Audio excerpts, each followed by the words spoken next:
you What is are. hello? Hi. Okay. First of all, what's up, colleagues, coworkers? Happy Friday, Junior. I paused for a second because it's so beautiful outside, and also we're starting a little bit weird because Tori and I can see each other backstage. We usually go, "Are you ready to go?" And I've just been looking at your head and just looking at you for like 7 minutes. I didn't see you. I I didn't see you. I text you. I was like, "I'm right here," and you didn't Oh, say anything. I And then didn't you see go, you at "Where all are you?" And I was like, backstage. "You'll see me when we start the show," and we have. How are you, my darling dear? I'm doing well. We had a band on the show today that you'll see tomorrow, and everybody was in the studio was real chill today. So that's What do you that's attribute that to? some days you get high energy, some days you get really chill, and I'm not always the best with real chill, so I tried really hard to like chill out. But I don't know. I have a colonoscopy tomorrow, so I have not eaten anything today, and I'm a Oh little yeah. hangry. So if you if I get a little rageful, it's because of the hanger. Okay. Well, I will say this as SARS texting me. Let me make sure everything's good. Okay. Yes. She's telling me Tori said, "Where are you?" I've been here for 15 minutes. You did not show up. There was no Al. I've been here for so long. I've downloaded 2 images that I'm going to use for 2 later shows that we're doing. That's how long I've been sitting here, and maybe placing a wager on two on the NCAA tournament that started today. So yes. I don't know about that. What's that called? I'm just kidding. No, okay, yeah, we're gonna do some vibey sports picks. Maybe later. We have not prepped for that, but I feel like we might have to do one of those on the fly in honor of this incredible day. First of all, Tori, I'm a little I feel disrespected that you're telling me about your colonoscopy because I am picking you up and dropping you off and then taking you home from said colonoscopy. You're just picking me up. You don't have to drop me off. I would never ask that. I'm going to get a lift, and then you're going to just pick me up in recovery when I'm on anesthesia, and hopefully we'll get some footage for you guys. Yes, we will definitely get footage, but don't I have to be there because it's not sure when you're going to come out? Like I need a window. There has to be a window. You're there at 11:30. Okay. My out time is 11:45, so we got. Wait, really? Yeah, other than that, like tell your Lyft driver to circle the block. No, Tori, of course I'm going to wait. They don't let you go with someone like a Lyft driver because you're under the influence and someone could take advantage of you. Yes, but they'll let that Lyft driver pick you up from a club at 3:30 in the morning. Totally. Yeah, so it's the rules got some holes in it, but I like that they've done that, and I'm sure. I mean, my friend of our show, a friend of ours, Corinne Kaplan, she told me one time she has. At first, I thought she was lying. She was born without opioid receptors. Oh. Have you heard? So, like anesthesia, like they have to like knock her out like around, like she's woken up in the middle of her surgeries before. Yeah, redheads need more anesthesia. Is that a real thing? Yeah, redheads don't have the same opioid receptors. That sounds like a line that they give guys in that playbook called what is it? The Game, where they teach lame guys how to talk to hot chicks, and they're like, "Go up and insult her hair," and then she'll say what, and then you start talking to her. But yeah, no, I mean that's really, I mean, being redhead does mean that you have I guess 2 recessive genes that are showing themselves. Like obviously, phenotypically, they're showing themselves. So maybe it affects you internally as well. That's super interesting. I haven't read that. Yes, you Has need anybody Gemini. else in the chat heard that? I read ELC said, "Hey, slap," and I said, "Has anybody in the chat?" So I blame ELC for that verbal miscue. But has anybody else heard that? Unique Gemini says my friend's a redhead, and that's absolutely true. Really? That's fascinating. Yes, Corinne. She and she said one time, I forgot what she was getting done, but I guess because a lot of these outpatient surgery places work on, like most places, head count. She was coming out of surgery and they were like already like getting her dressed and like standing her up and putting her pants on her like, "Oh, you good?" And she was like, I guess. they let her leave? Dude, it's I've only come out of anesthesia like once or twice, but it's a nice sleep. Like they're It's a like, "Where do you great want to go?" sleep. And they're like, I want to go to the Maldives. And he goes, "Okay." And then he put me under and I was like, "Yeah." But yeah, The you la say things that you don't remember that Oh, you could yeah. regret. Yeah. Yeah. It's, when I got my colonoscopy, first of all, they make you get into, like, a weird position, like, the kind of position you are when you're on the couch and you have, like, your hands folded in the prayer position in between your thighs. I guess, you know, face sideways. Nothing What? rhymes with that one. Uh, yeah. But, you know, the easy access. And he was like, "So how's it been on DBL?" And I've been like, "It's been," and that was it. I was And you're gone. out. And Yeah, you're but they out. get you going on some dumb topic that you're never gonna finish that sentence. She's But Louise. Tori, before we get started, I was like, you know me, I'm always like, you know, I know that you're dealing with some tough times, but tough times need good friends surrounding you. So I'm like, what can I do to make Tori happy today? And I made you a video. Now, normally I wouldn't focus on politics because that might bum you out. But this is a video from Newsmax 2, not Newsmax 1, Newsmax 2. There's I didn't 2 know there were Newsmaxes. two. It's terrible that there's one. But Newsmax 2 was interviewing some Trump supporters in line, getting ready to go into a little chit chat he was having. So I hope this makes your day. I made this just for you. I'm 4 hours from here. I'm in Western Kentucky. So Thomas Massey, to me, has been a formidable person in the Trump administration, but he has a tendency to flip-flop on some issues. And he does vote with the president about 90% of the time, though. Let me ask you, sir, the war in Iran, is this going to help the president if he can get out of it in the next couple of weeks, or could this potentially hurt him heading into the midterms? I think it should help. It doesn't last too long. We don't want it to last too long, but it's something that needs to be done for 47 years. What's in the ground? Does that concern you, sir? Yes, sir. I've got a grandson in Jordan at their time, and it does concern you. But at the same time, I'm like Danny. I do feel like it's needed to be done for a long time. Done for a long time. Done for a long time. Guys, coming up on the midterms, and what's the number one concern for you right now? I mean, just really just want the Republicans to show out and not be too confident. That's a really concern for mine, and just making sure that all these policies get pushed through. Some of them are no-brainers. No-brainer, like to say that. I personally believe that U.S. Americans are unable to do so because some people out there in our nation don't have maps, and I believe that our education, like such as in South Africa and the Iraq, everywhere like such as. I'm just proud to be an American. There you go. I like that. Might be the best answer I've got all day. How about you guys? No more issue.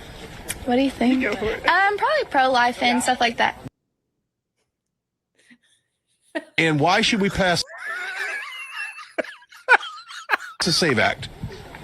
I'm not from around here. You're not from around here. We got anything you'd like for him to work on, or what do you think his focus should be going into the midterms? More chairs inside. More chairs inside.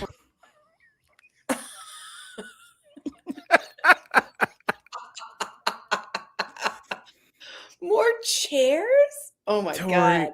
First of all, she's in a chair. And I think she was parroting what she's hearing from that guy draped in the American flag that was pushing her. That's like, damn, I wish there were some chairs in here. And she's just like, all right, this guy's been shoving me around this convention. I get it. So, I mean, that was the number one concern. You know what I took from that video is these people are standing outside. They're standing outside in the rain for a political event. And none of them had any, those two guys had we've been needing to get to Iran for 47 years. That was all they knew. And when Black Hat said that, the guy whose grandson was in Jordan, he was like, F, that's all I had. So he goes, we've been looking to do that for a while now. And just like, they're at a political event, but have no,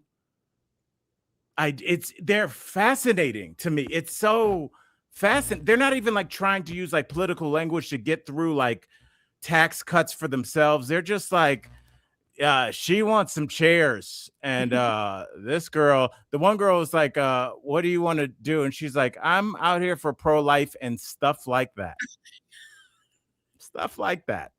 All right, Tori, let's get into some stuff like that, because she's not wrong. I guess everything is kind of some stuff like that. So let's get into it.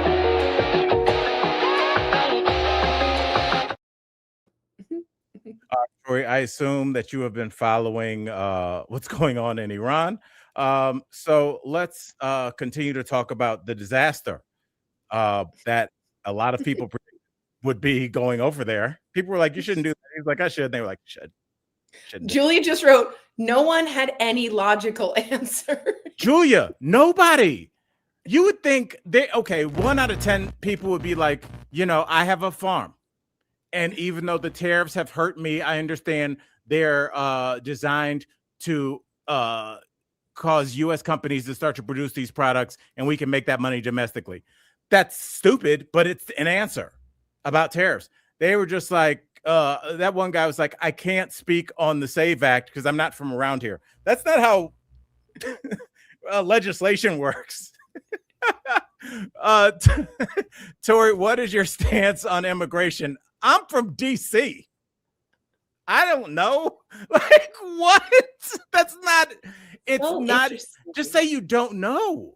It just very much shows you it's the cult of the personality. They're there for daddy issue and they want daddy. And I don't mean that in a rude way. Everybody has got issues. I don't think it's rude. It is about him. It's like, Absolutely. You're not there for the policies. You don't really know what's going on. You just know he seems machismo. So you're going to wait in line for him. But once he's gone, there's no one in that Republican Party that has that draw, which is just fascinating. And I don't know why he has that draw. I never will. So weird, Tori. And the last thing I'll say about it is you never think about it from Trump and his advisors' point of view, but right now there are 5 sirens going off at all times in everybody's office saying we have to pass the SAVE Act. Otherwise, it's going to be a bloodbath at the midterms. And so we have to push on our people the SAVE Act. They're like, don't talk about anything else. Just the SAVE Act has to be our new stop the steal. That's what I would be saying. Yeah. And you go in line to your target low information voter. And you're like, sir, do you want to talk about the SAVE Act? He folds his arms and says, I'm not from here. That's all your hard work. Save me. Well, Tori, speaking of being safe, we all need to be safe from what's going on over in Iran, including the Iranians. My thoughts and prayers to all the normal folks over there that were living their lives and just had bombs dropped on their heads. The Iran war is also hitting our wallets here in the U.S. Tori, I got gas. I'm just saying, I got gas last night and I was shooketh. Now, I have my mom's old car. I do not have a Mercedes-Benz because I own a Mercedes-Benz. My mother had it, and it was called the Red Hot Mama, and it's bright red, and it looks, like Al has said, a bit like a Toyota Scion. It's an SUV Mercedes, and it's from like 2011. Never seen a car like it, but I've never met anybody like Judy, and I've never met anybody like you. So that car fits perfect. I love that car. It's so you. I happily ride it. It's awesome. It's very weird looking, but there's a mezuzah in there. But I went to get it, and I did a double take. It was $83 to fill up my gas, and I was like, "Oh my gosh, that's about $35 to $40 more than it usually is." And I was shooketh. So, Tori, do you know, just you saying that, what I thought about is you have a pretty short commute to work. It's not that long. Think about the people that go, oh, I live 40 miles outside of the city. I know. Can you imagine? No. And if they have to use a premium, the premium, if they have to for their car, I was just like, it came to light where I was like, I was shocked because I was really shocked. And he's digging himself a hole here. Reports from DC are he wants out badly. He realizes he's a bit over his head. He doesn't have the backing. The polling is terrible. The gas prices are going up. We're losing American soldiers. Not the things you want when your polling as a president is in the tank, is in the tube tank. Yeah, It's in the tank. either one. It's in both. In the toilet. And It's in the toilet. you know what, Tori? It's like, you think about how low it was after Minnesota. And then they were like, all right, we got to get these polls up. What And then they took away the polls. polls. Then they were like, after I'm sure they got done doing a ton of not snow, they were like, all right, we got to get to work and get these polls up. We can do it. Our base is pretty gullible. I just got a text. The president started a war. Okay. So now they're not even using numbers. I don't think it's just probably just hieroglyphics, just like cavemen scrawled on the wall. Like, that's bad, sir. Buffalo is how we're doing in the South. Like, like to describe, I cannot even in a comedic way think about one more thing he could do to drop his polling. He's done. I was almost like, is he doing it on purpose? Like, yeah, you're absolutely right. I do want to just let people know that she has a Nissan Rogue, filled it up, and it was $45, half a tank of gas. Oh my gosh! Nissan Rogue. And let me just say this: shout out to Nissan Rogue. We should all love Nissan Rogues.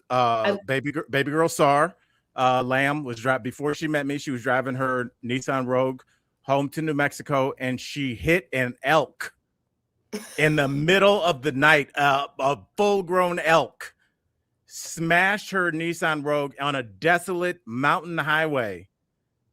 Smashed it. I've seen pictures, and killed the elk, obviously. Oh. And she's like, this, I don't know how long ago. I'm sure she's in the chat. This is probably 10, 12 years ago. And she said randomly on this dark highway, two like animal rangers were like driving back to the lab or whatever and saw her, and they dragged it off the highway for her and took her somewhere, wherever, like the safe place. So shout out to the Nissan Rogue. She hit, what do the elks run? Like probably 600 pounds? I actually don't know the difference between if I saw a big stag or an elk. Which one is which? I think, doesn't a stag describe an elk? And no, a stag is a male deer. Oh, then I don't know. That's all I had. I'm like that guy in line. I'm like, I'm not from here. I don't know.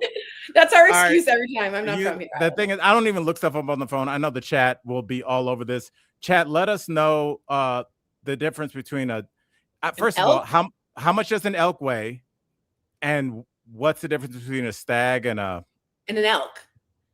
W says elks are way bigger. Do they have I think they're huge, right?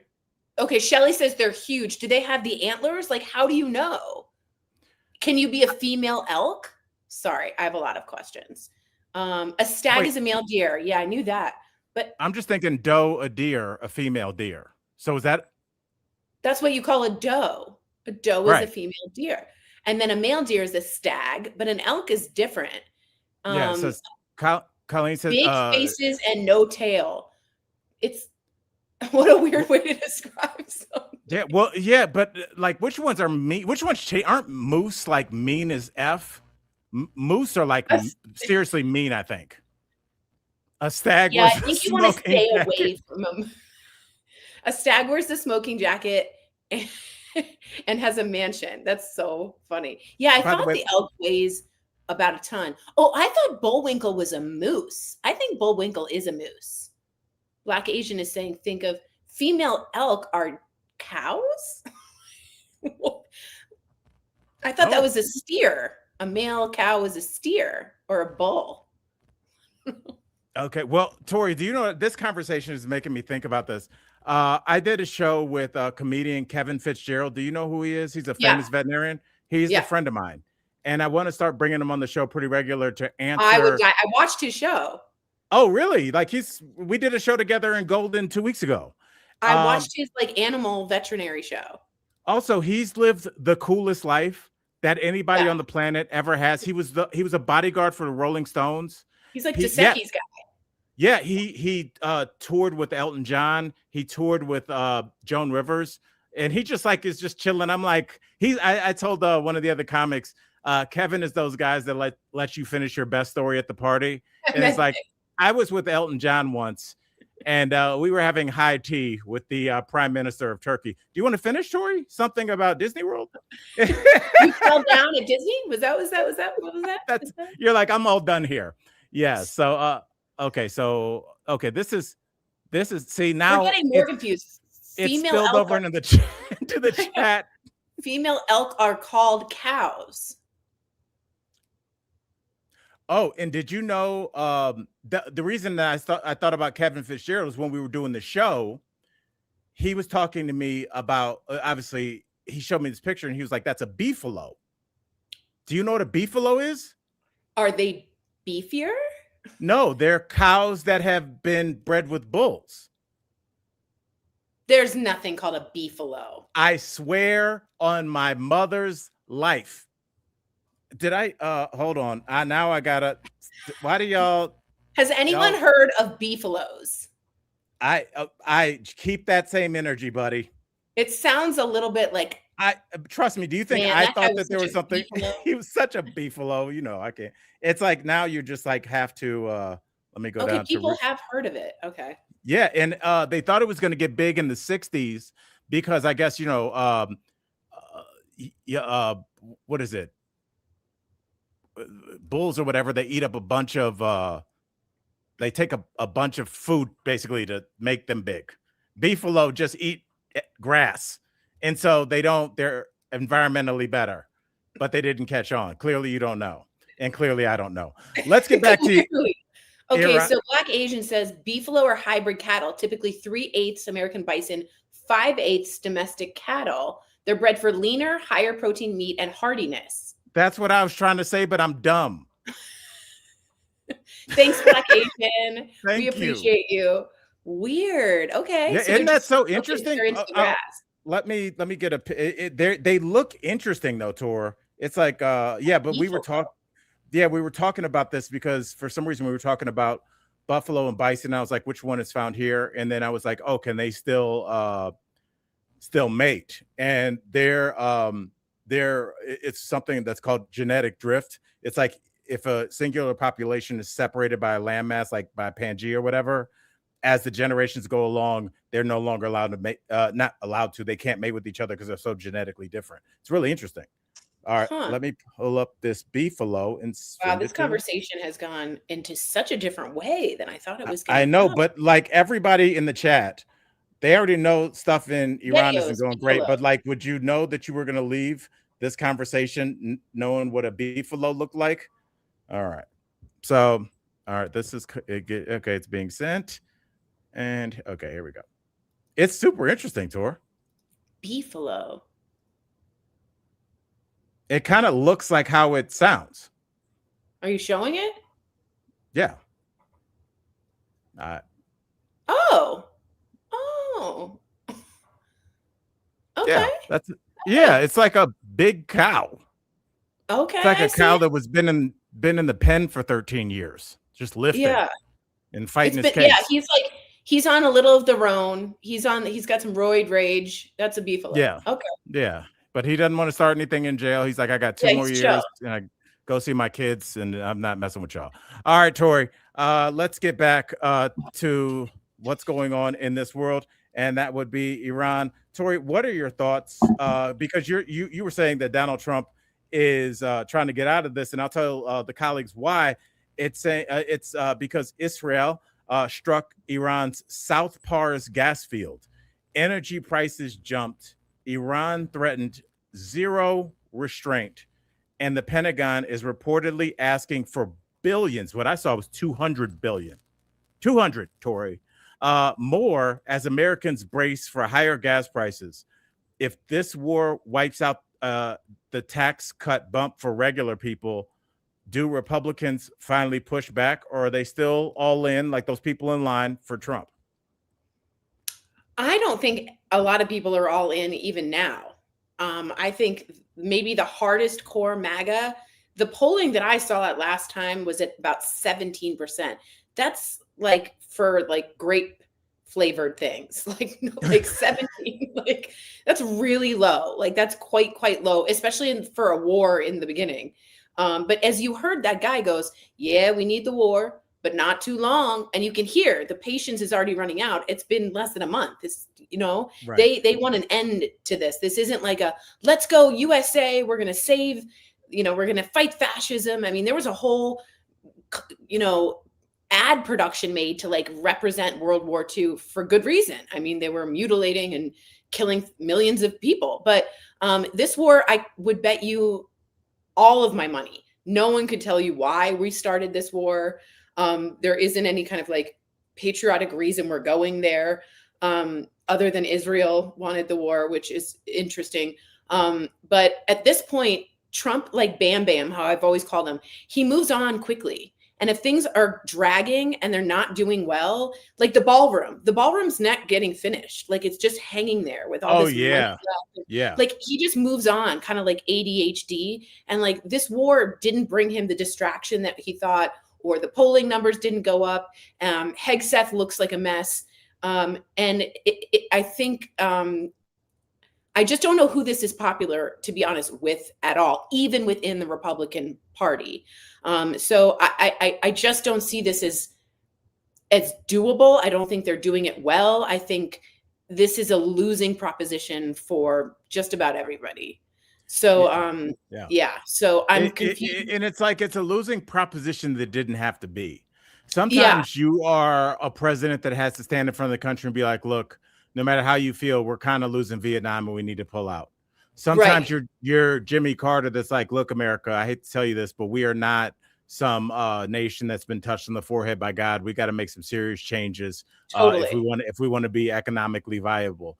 This is a president. All he had to do was not start a war, which he ran on. All he had to do was kind of string along or put the kibosh on the Epstein files. His cabinet was unable to do that. He was unable to not give $40 billion to Argentina. He was unable to not pass the big, beautiful bill, which attacked directly his supporters, closing their hospitals, their Medicaid, their Social Security. All he had to do was not do two of these four things, and he'd still be fine. But he has made it impossible for anybody that is not a true dyed-in-the-wool cultist to even make excuses for him. Because, Tori, we are in the escalation trap. That's a term that people have been hearing more and more. An escalation trap is exactly what Iran is doing, because the escalation trap is we're going to keep pulling the big guy in. We're going to keep pulling him in. They're like, hey, we're just a bunch of dumb people in the desert. And we just embarrass you. You're going to let that go? You're going to pay us reparations? You're going to admit you're wrong? They know he's not. So what does he got to do, Tori? He's got to do the last thing that Americans told him not to do. Boots on the ground. Because you cannot do a regime change by bombing people in the air. Germany tried it in England. You cannot do it. And especially a country like Iran that's been under sanctions since the late 70s. They're like, it's not great, but we're built for this. Let's see if you Americans can make it through the summer with with $9 gas. Yeah, exactly. And how that's and a summer of travel and all of that as well. The only thing I can say to this is he has always claimed that he's the chaos president. He needed to create chaos to distract from the Epstein files. They are not going away. In fact, Pam Bondi is being subpoenaed and being deposed about her handling. Well, Tori, let's get to that right now. Let me set you up and then you run. Pam Bondi gives the most DC answer possible as Democrats stormed out of an Epstein files briefing after Bondi would only say she would follow the law instead of clearly committing to the subpoena and testifying under oath. First of all, this was just an impromptu. They just said, she's coming in today. And the Democrats are like, what? We don't have any questions written down. Do you trust Bondi? I think I can answer that, to tell the truth on Epstein, or is this just another cover up? What are your thoughts? It looks like Bondi's just going to the grave with this and will keep fighting with her legs, kicking and screaming. The Democrats aren't going to let this go. They want it published. They want her under oath. They want the public to see it. And they literally, when they stormed out, the speaker, who I forgot which congressman, he was like trying to be eloquent and say, and finally he goes, because she's a liar. It was like, it got to just be like recess during kindergarten, because that's how like it's all getting played. But what people don't know is like, when you're part of the executive branch and you're underneath Donald Trump, you think you have all this power, and you do. You have a lot of power as Attorney General. But when you come up against both houses of Congress, both parties of Congress saying, we don't believe you, and you have perjured yourself, you have just hit the exact same level of a branch, and you are going down. I mean, this is Bondi is also in over her head, and she's kicking and screaming to the very last thing. She will not relent. I completely agree, but this will wrap up her career, and her legacy will be that she let children that were allegedly raped, tortured, she let their videos, faces be shown instead of actually the perpetrators. I mean, that's a crappy legacy, especially as a female, to go down in. So Bondi is nowhere to go. She's between a rock and a hard place. And in my opinion, she's going down. So, well, I'll tell you where she doesn't want to go. She doesn't want to go anywhere in front of recorded testimony where her testimony can be read by American citizens. Absolutely. And it's under oath. I was going to say, and under oath. If she wants to do it, she does not want to do it under oath. And the Democrats aren't going to allow that. It's like they forgot in the executive branch that there's two other levels of government. They just totally didn't think there would be enforcement. And I'm proud at least to say Congress has been doing something. Remember how, Al, we've been like, do something, hold somebody accountable. We're seeing more of that. I'd like them to do more with Les Wexner and all that, but that's Department of Justice, which she is the head of. So they kicked out Kristi Noem. I mean, I think they're making a stink, and that's what they need to continue doing. So, right. Yeah. And shout out to them for storming out of this testimony, because I know a lot of people be like, well, Democrats said they wanted the answers. And no, this was a stunt. It was a disrespectful stunt. It was a stunt so that she now has the talking point. I tried to meet with the Democrats and they wouldn't meet with me. They're not playing that game. Yeah, they're like, we're going to have a scheduled hearing. Exactly. It's going to be under oath and it will be public. We're not doing any of that crap you pulled with the Clintons where they wanted it to be public. And then you guys like, no, it's private, but we're leaking stuff.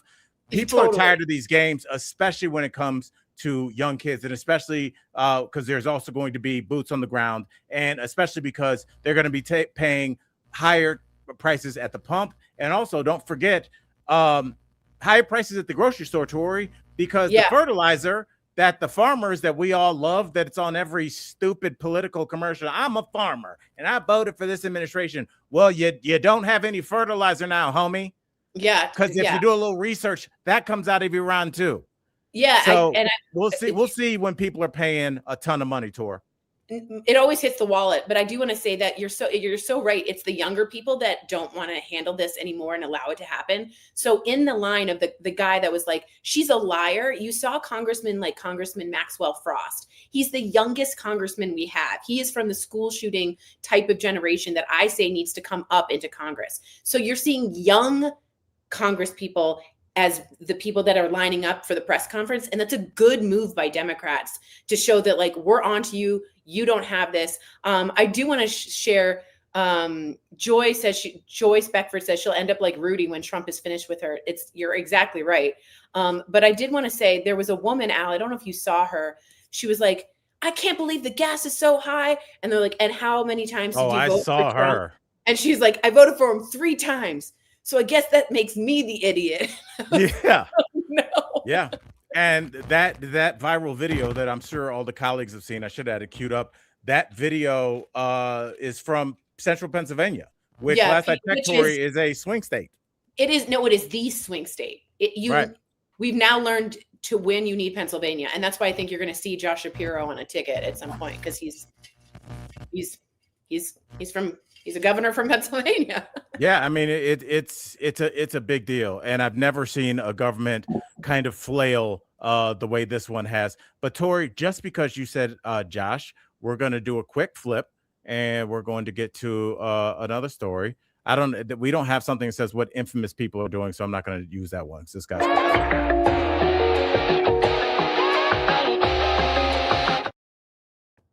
All right, Tori. Remember the show 19 Kids and Counting? Oh, the Duggars. No, this is not a picture of an abortion. Someone wrote that. It's about a woman. Oh, she's God. throwing salt back into the salt water. Oh man, I wasn't ready for that. Okay. Okay. All right, Tori. We're talking about Joe Duggar. Remember we interviewed Anna Duggar. Wasn't that her name? The sister? I think so. I thought we interviewed like a couple. Yeah, they came together. It was her and her husband. I think she was just starting to come out and speak about what was going on in that family. That family is just. Tori, this is the other brother that condemned his brother. What's his name? What's the convicted dirtbag? This is Joseph. What's the guy who was a child molester? Yeah, I just said his name. Josh. Josh, thank you. So this is it was Josh Duggar. So okay. Joseph Duggar has been arrested on charges involving alleged SA abuse of a child. Years after publicly condemning his brother Josh's misconduct. At what point does this family stop getting treated like a brand and start getting treated as a pattern? And also, at what point does TLC take a little heat? Who y'all putting on TV? Yeah, I mean, the legal ramifications of vetting these people is very interesting to me. And I remember when I used to watch Kate Plus 8, John and Kate Plus 8, like religiously, I was like really into them. And TLC also had some complaints about there was some child alleged abuse going on in terms of things behind the stage. And it seemed like TLC was just like, if it makes money, put it on the air. Like, it doesn't matter if these people are terrible people, put it on the air. But the Duggars to me aren't a brand. They are just a dumpster fire. Like, if I said the name, the Duggar family, like I couldn't name a single person that would say good things about them. I don't. I think they're going to ask Trump to get pardoned. Like, this is the whole like Chris Lee world. So I cannot believe Joe Duggar. I wonder what these kids were subjected to. Yeah, it just makes me wonder that like so many came out so backwards, and they were so Christian. They were so evangelical. They were so reading the Bible as everything and following, and then they're doing this horrific abuse. So, well, I mean, again, it's kind of like what I say when I talk about communities that are immersed in SA cases like this. We look at them as one-offs, Tori. Like, oh, Josh did it, and then Jeff did it. No. Let's look at the bigger pattern. What happened last year on the reunion show with the Mormon wives?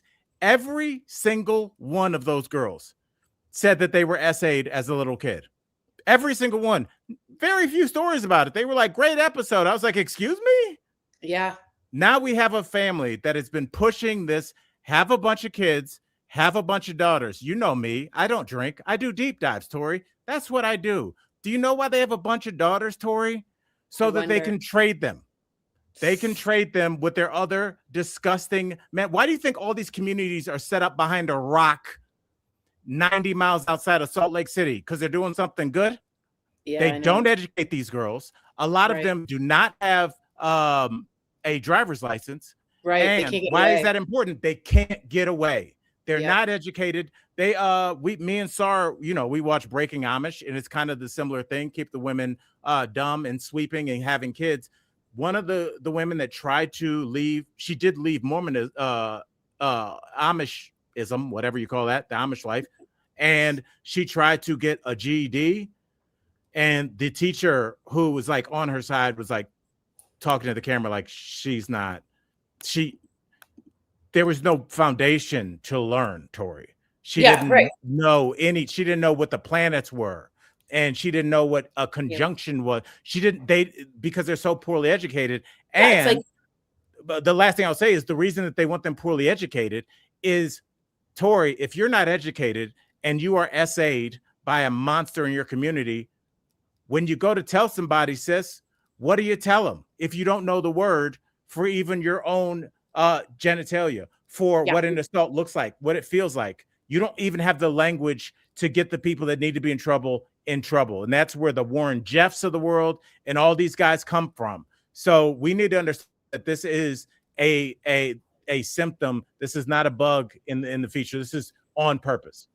Yeah, not only that, Al, I'll tell you that the Taliban do this. It's just like the Taliban. They don't allow Afghanistan or Afghani girls to educate themselves, to learn how to drive. So it's just like the Taliban. I do want to let you know, on a side note, one of the Mormon wives, Taylor, I should get her name right. Frankie Paul.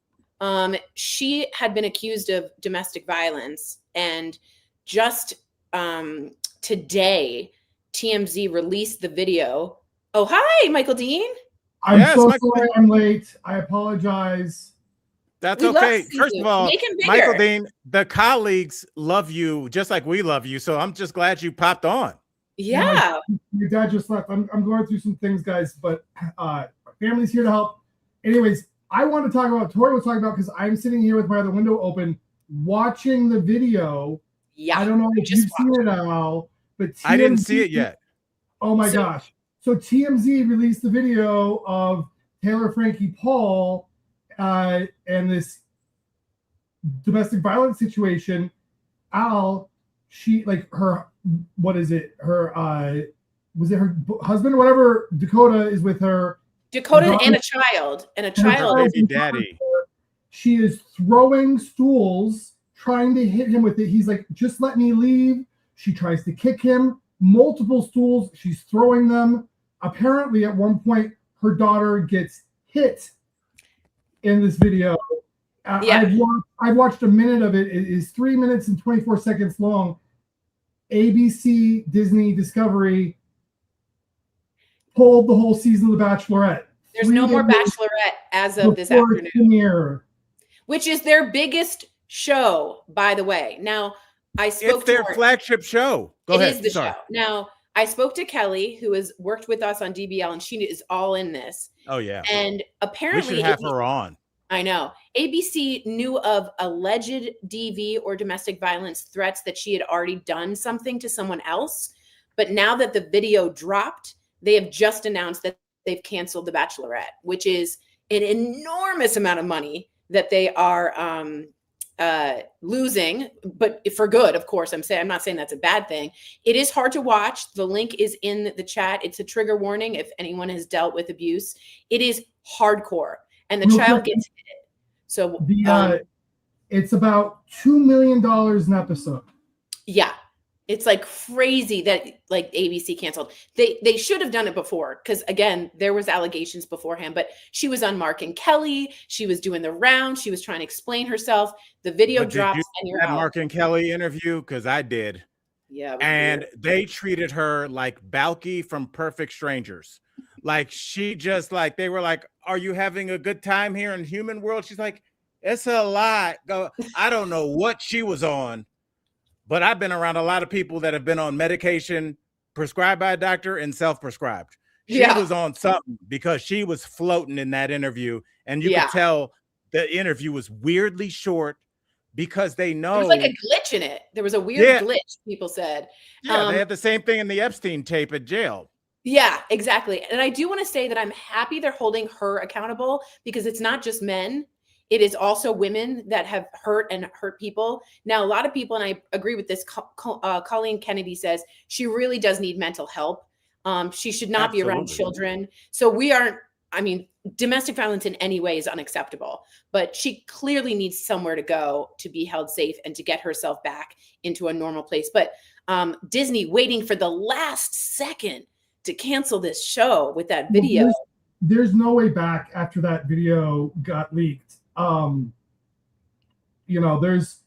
can't hold this woman up and say that she's the one that all of these bachelors should be fighting for when they might be fighting for their lives later. Sorry. Yeah. It's not even a joke. You're right. It's just like crazy. Yeah. And I'm not trying to be a jerk, but Michael Dean, do you have that picture that she popped up when you and I did the show on Tuesday? Because people think that we're look shaming when we talk about crazy eyes. And Tori, I'll show you my reaction. It wasn't great. Sarah got mad at me. She was like, that's mean. But I almost fell out of my chair because you can look in her eyes. Your eyes are directly connected to your brain. Hold on. Let me take that one off. Where did it go? Oh, wow. Oh, ladies and gentlemen, that's what crazy eyes looks like. That's dead shark eyes. Have you ever looked at Michael Dean and he's looked like that? Have you ever looked at Tori and that. Yeah, because her brain is malfunctioning, Tori. Yeah, her pupils are very dilated. Right. And you see people when they're on meth and things like that, they have weird eyes. Your eyes directly, when you're on cocaine, your eyes are glazed over. When you're drinking, they flash a light bulb in your eyes to see if your pupils dilate. Your eyes say a lot about what is going on in your brain. Wow. This is not look shaming.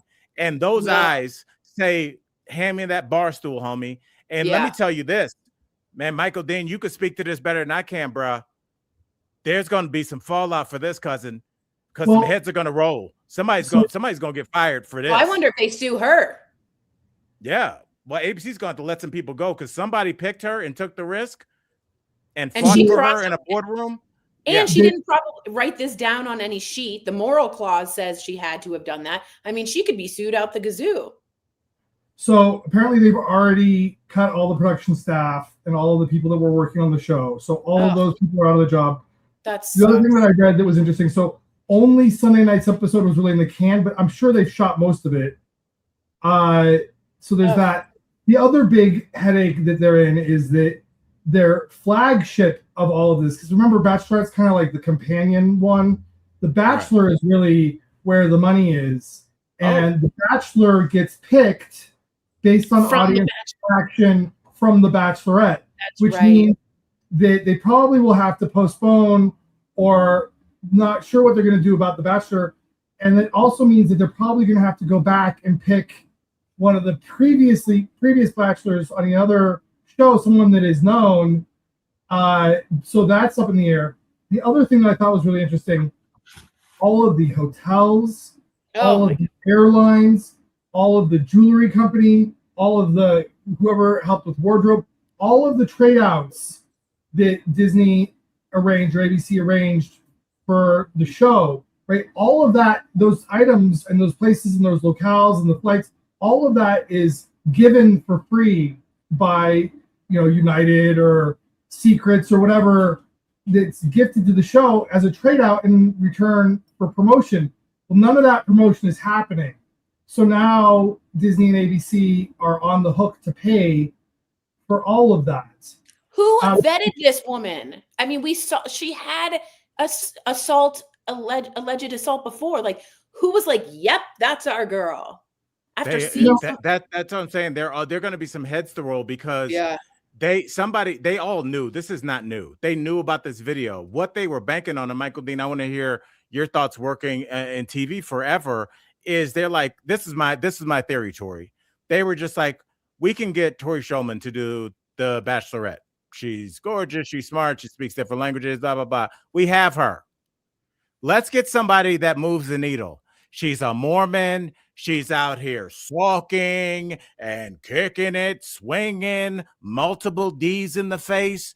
And that is what is moving the needle with podcasts, with their TV show. And they were like, let me get some of that. But the risk, it's like inviting your crazy friend to your house party. Yeah. I always say, like, when you have your crazy friend, I am not trying to stigmatize people that are bipolar, but we've had people that are bipolar in our life. You're going to have the best night of your life with them, and you're going to have the worst night of your life with them.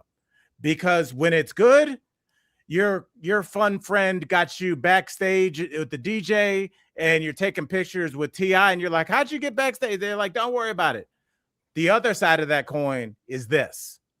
The other side of that coin is people losing their jobs, people having to account for who picked her, because they wanted those ratings to come with her, but they didn't want any of that stink that came with her. And you can't let the funky dude in the car without the stink. That's what I tell my kids. Well, I appreciate that slogan, but I have to say, if I were the legal team here, that's who I'm looking at. Because you can say, I want a Mormon, I want this chick, I want someone crazy, and they have to say, absolutely not. So they have to put the kibosh on this, no matter the ratings. Tori, I think that makes sense in theory. but having worked on a show like this, not like this, but having to make those kind of risk calculations, especially with people who have questionable mental health, like, yes, you send them, you have them answer a questionnaire, you get them to sign some paperwork, you send that out, you get it evaluated by a doctor, you get a sign off, the lawyers look over everything. But at the end of the day, it's, whoever is the EP, whoever is like the development exec overseeing this, who is like, can outweigh that lawyer. It's ultimately got to be a creative decision. That's just the way these shows work. And Al, I think you're right, is like, they wanted the fire, they wanted the name, they wanted the controversy, they wanted someone, and it totally blew up in their face. And you're right, is that they probably knew some of this existed. They did, right? Since 2023. Right. The alleged comes from 2023, and for them to still put her on, and for her maybe not to be mentally okay, is really, in this day and age, yeah, you're gonna get maybe a hit show, but you could also lose it all, and they did. And this, by the way, was the 2023 incident, and she did plead guilty to this aggravated assault. So, like, what are we doing? It's all right there, but the fact that the video came out, yeah, that's where, like, because you can spin this, you can hire a crisis management team, you can roll her out and have an apology tour. You can talk about what a changed person she is. She underwent anger management classes. She did all these things. She's people love a second chance story. Yeah, but you would think that they didn't think the video would come out. Like, TMZ is not going to get that video. Like, give me Tori, I'll tell you exactly a situation in which what you're saying intellectually and to a normal person, it sounds correct. I think back to the NFL and the Ray Rice video. I do too. The elevator. Yep. Ray Rice, a famous running back for the Baltimore Ravens, went to Rutgers. He and his girlfriend, now his wife, went to a Vegas casino.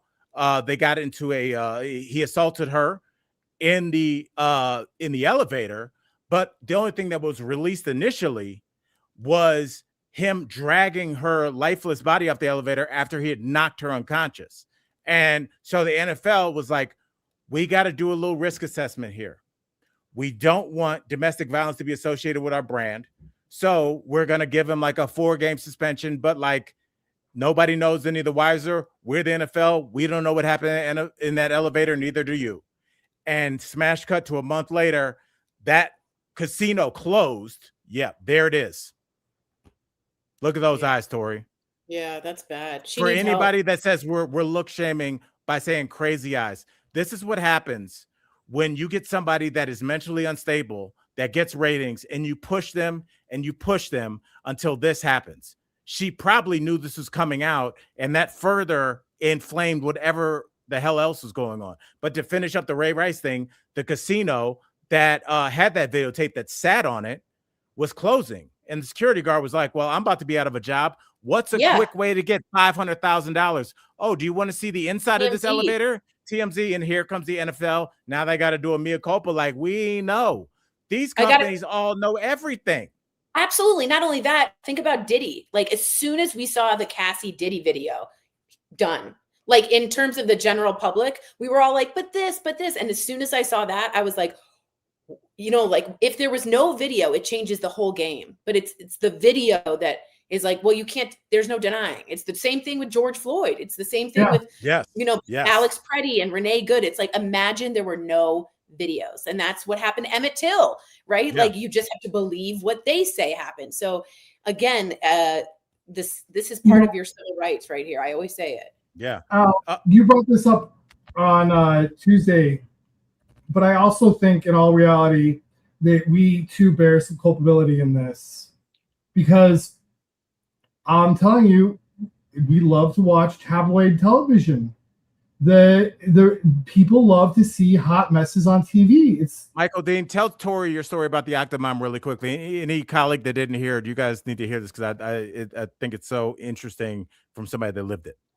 Tori, do you remember Octomom? Of course I do, and I know that you worked at Dr. Phil when that was all going on. So I brought this up. Here it is again. This is Nadia Suleman.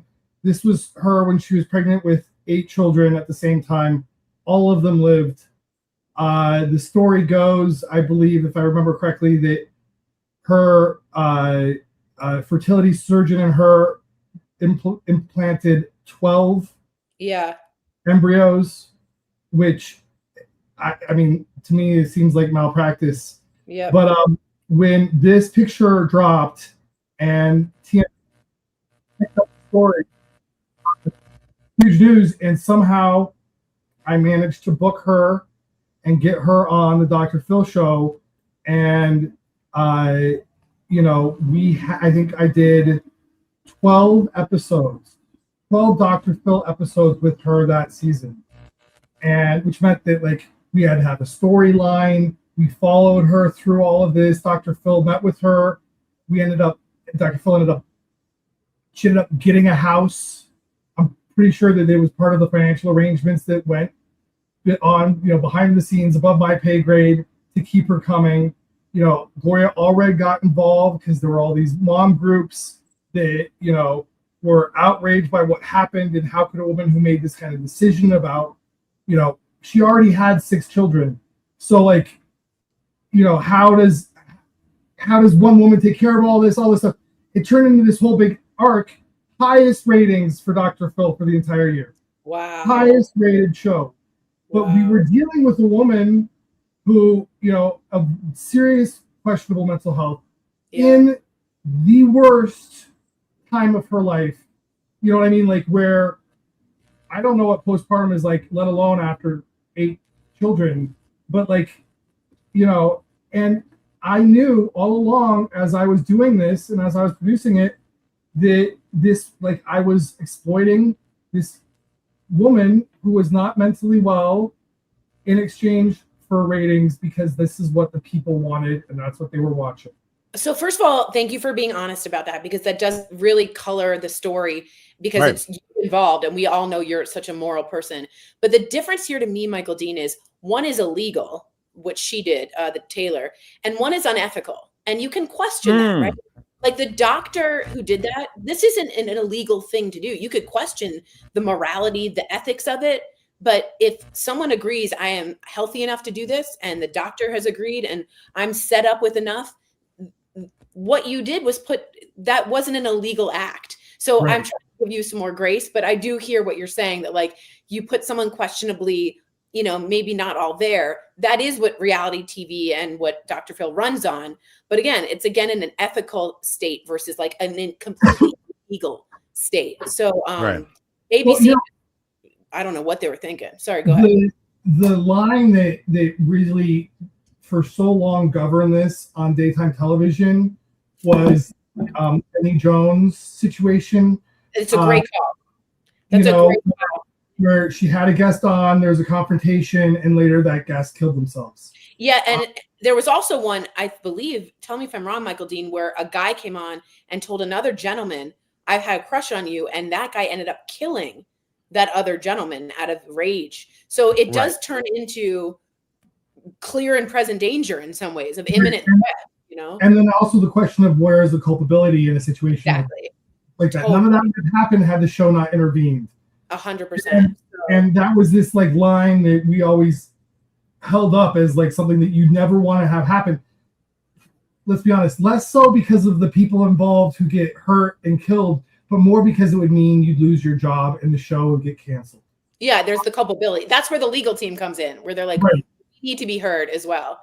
But back then, it's like crazy people on TV, and we're like, remember, like Springer was just throwing chairs. But you know what happened, Tori? And we're going to have Bert, our old EP, on, senior executive producer, on to talk about this. Obviously, he was head of the ship at Jerry Springer.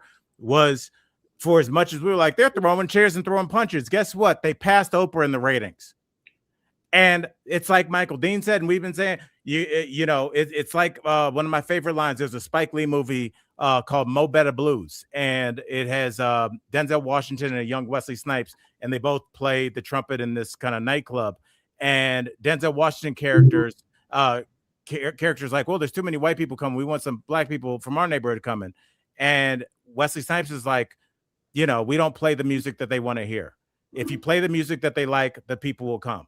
If you put the people on TV, the punch throwers, the I have a crush on my gay bestie, the Mormon swinger chick that also, you know, has 3 baby daddies, that's what people want to see. So we can get mad at Michael Deans of the world and the EPs at ABC, but you know what? Every time they try and put on here's some wholesome programming about Tori helping people get kittens out of trees, people turn the channel. Yeah. And you're out of a job. But you have to be so careful with that line that Michael Dean was talking about, because it's like, one is unethical and I could see you going there because it's like, hey, that's what the ratings are. And one is like so absurdly illegal. And I remember Oprah had people on from the Klan. Do you remember this? And they were calling her a monkey and an ape. And finally she said to them, I don't want this type of craziness. I don't want this type of show.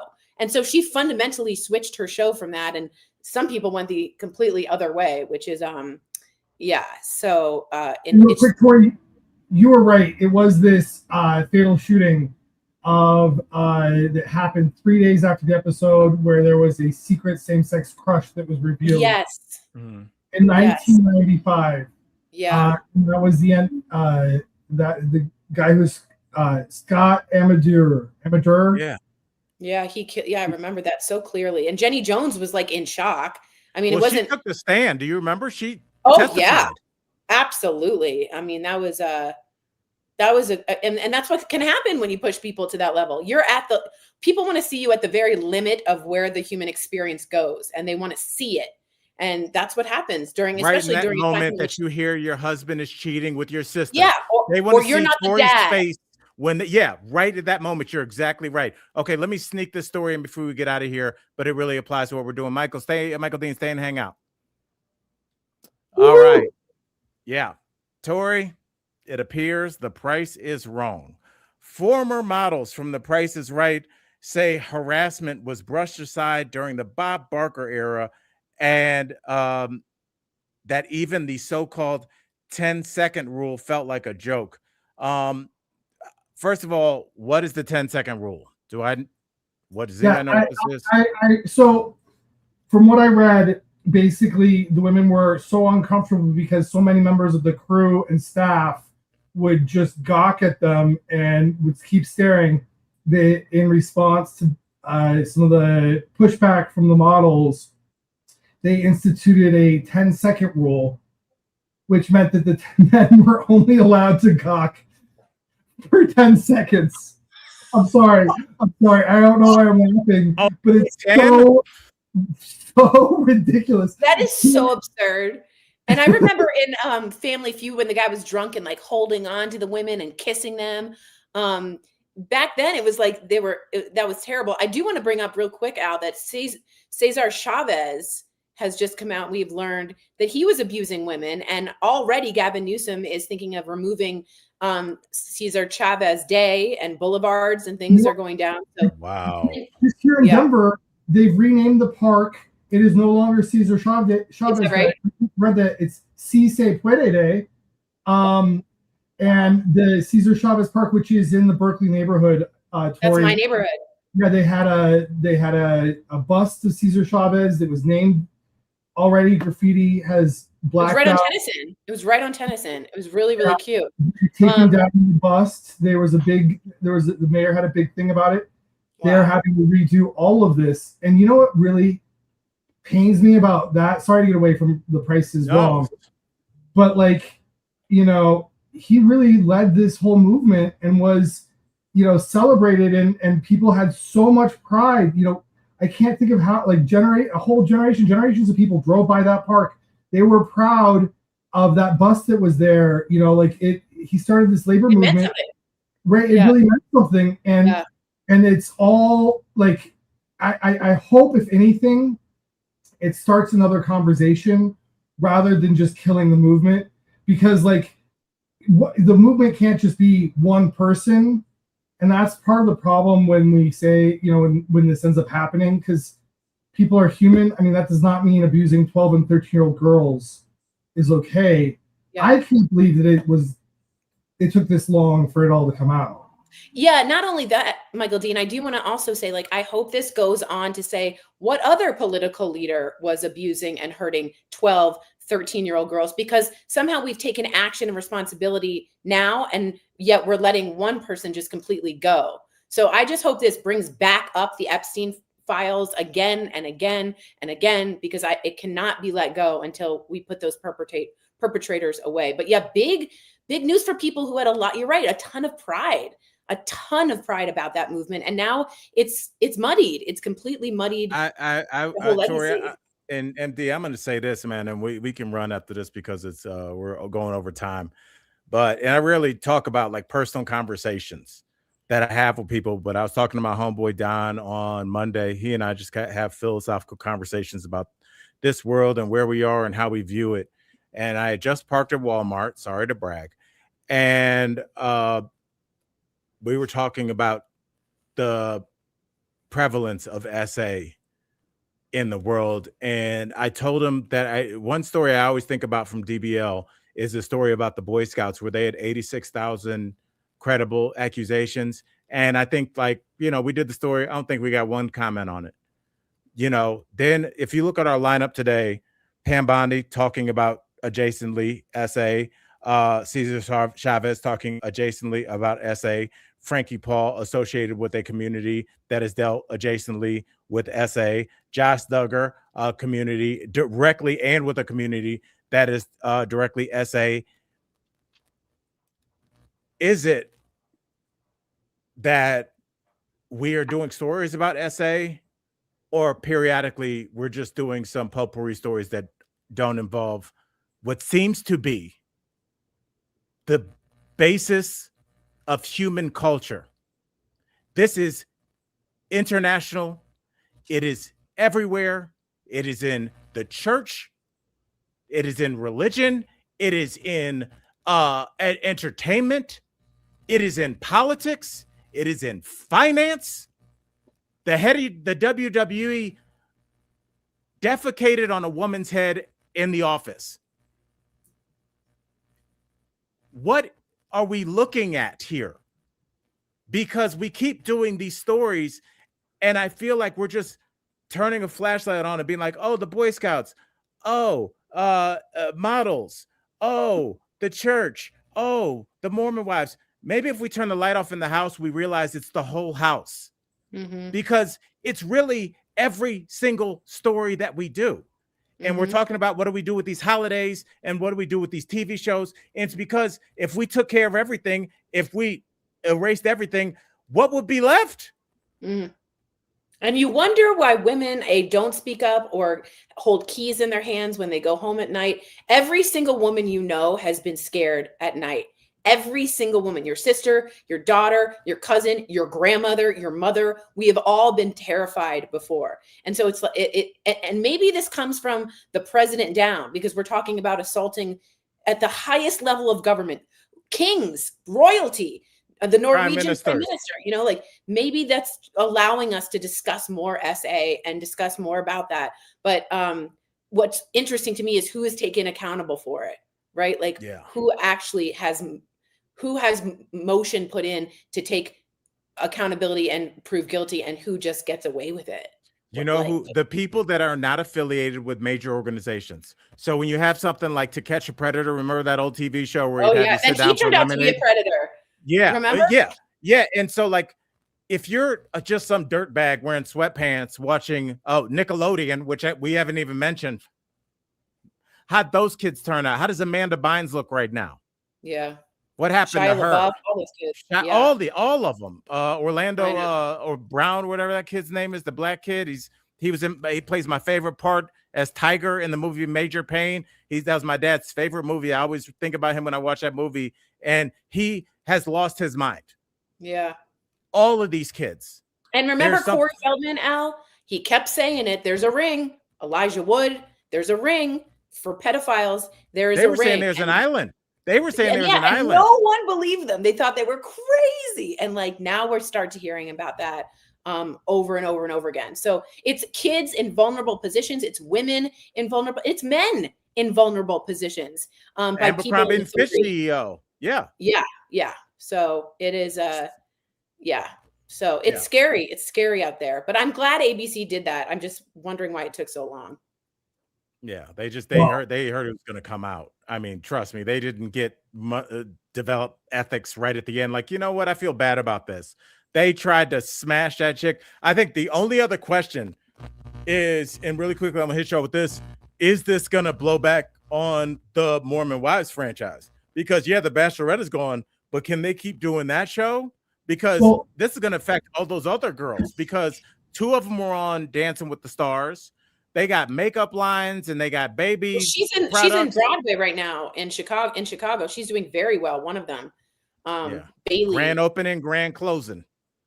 I don't know if it'll affect them. I think Taylor was someone that stood out as someone that had real problems.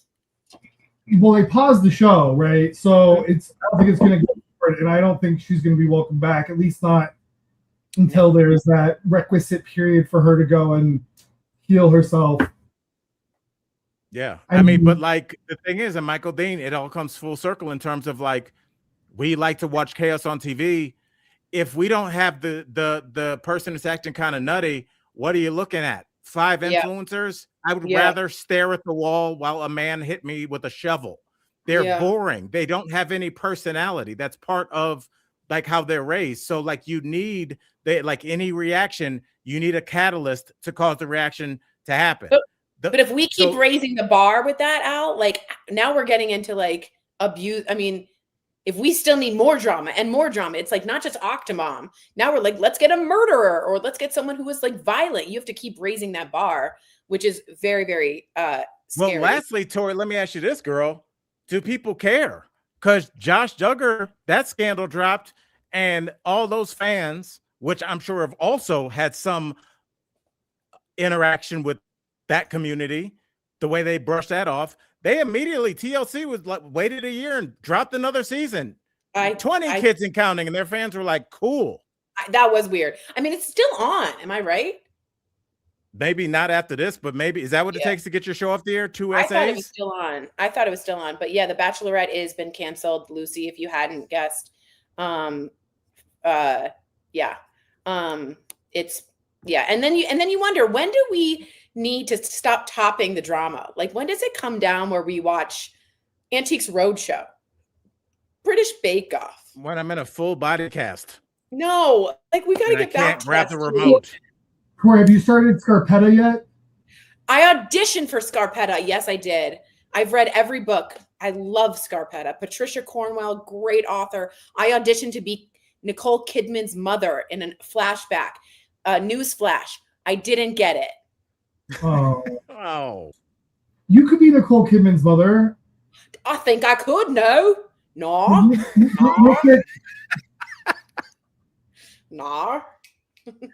Well, put another shrimp on the Barbie. Yes. Well, guys, I love you. Even though our world is filled with disgusting PDF files, you know who isn't one? Everybody in our chat, all of our colleagues, all of our coworkers. Notice I didn't say Tori. No, none of us. Honestly, very low. There's some good people in this world, and like I really do. And you know, this is the last thing I say before we go. Tori and Michael Dean, I'm always worried about doing the show without you because like I was scarred when I couldn't find the chat, and I'm like, I don't have enough stories. And you know what Sar said for me? She was like, you better do the show. She said this yesterday. She was like, those people ride with you. And that has forever changed how, not that I didn't know that the colleagues rode with us, but like it gave me a sense of responsibility. Like we do have a community here, and the monsters in the Epstein files certainly nurture and cultivate their disgusting community. And we're going to cultivate our beautiful community. And that means me showing up. And it's not that I don't want to, it's just that I'm scared I'm too dumb to work the technology. We all are scared of you being too dumb. We get it. All right. Well, you're talking a lot of shit to somebody's got to pick you up on drugs tomorrow. So everybody, wish Tori video. Please take a video. I want to see Tori in her propofol. Yeah, propofol. Oh, you're gonna get that good sleep. I'm so jealous. See if you can get a little bit, just a little. Michael Jackson. Yeah. I woke up to my nose stuff angry. Did you? Oh, you were mad? Apparently, the nurse was like, I was very grumpy with her when I woke up. This was like, you might owe her an apology or two, and I like apologized, and she's like, you don't owe me an apology. It wasn't you. I get it. And I was like, oh no. Yeah. You don't know. Like, apparently I woke up and started talking about these guys I met in Puerto Vallarta. And they're like, yeah, the 5 guys from Guadalajara you met. That's like, yeah. Oh my God. Who knew the Eiffel Tower was in Mexico?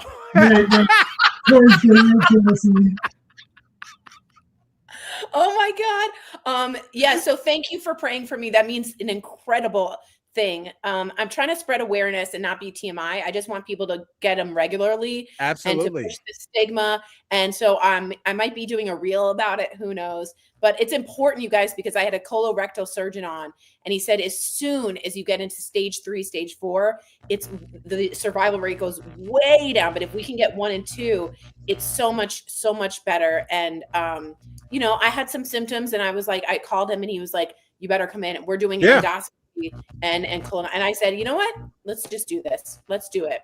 My mother was faced with a lot of medical trauma. Let's try and take care of ourselves that way. And if anyone's been waiting, do it. I'll send you. All right, so truth, we got it. Okay, we've been having to go now for like 20 minutes. All right, I love you guys so much. Michael Dean, thank you for popping on. Tori, I love you. Colleagues, we will be back on Monday with lots of footage from Tori's colonoscopy, endoscopy. Be safe this weekend. Remember, the world is filled with good people. They're just some dirtbags that make a lot more noise. So for that, on behalf of Al Jackson, Michael Dean, and Tori Showman, puff of smoke.